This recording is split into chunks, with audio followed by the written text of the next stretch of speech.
नमस्कार दर्शकों, आज की इस वीडियो में मैं आपके समक्ष पर्यायवाची शब्द से संबंधित एक मॉडल प्रस्तुत करूंगी और उस मॉडल की सहायता से हम जानेंगे कि पर्यायवाची शब्द होते क्या हैं और उसके विभिन्न उदाहरणों को देखेंगे।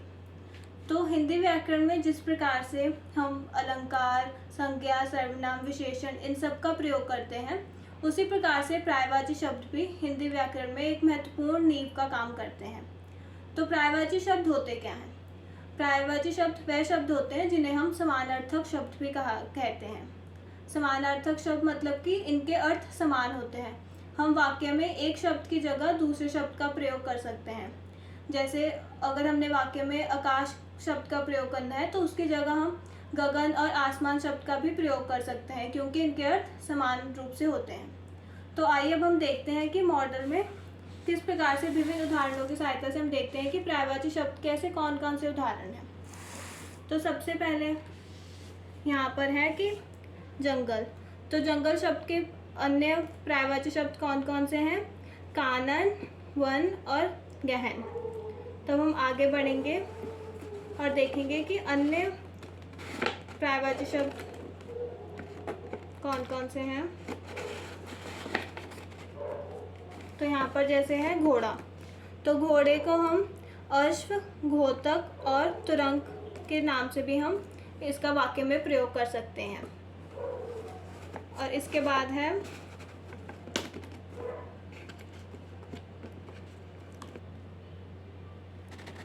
अब अगला शब्द है हमारे पास फूल। तो फूल के जो पर्यायवाची शब्द हैं वो हैं पुष्प, सुमन और कुसुम। तो फूल को हम इन तीन पर्यायवाची शब्दों से भी जानते हैं। और उसके पश्चात है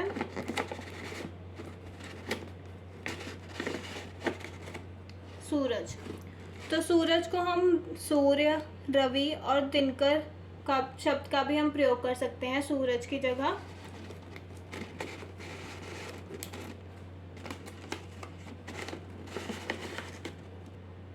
अंत में है हाथी। तो हाथी की जगह हम गज, मदकल और करी शब्द का भी प्रयोग कर सकते हैं। तो जैसे कि वाक्य में यदि हम प्रयोग करें तो हम कहते हैं कि हाथी जंगल में रहता है, तो इसकी जगह हम कह सकते हैं कि गज जंगल में रहता है।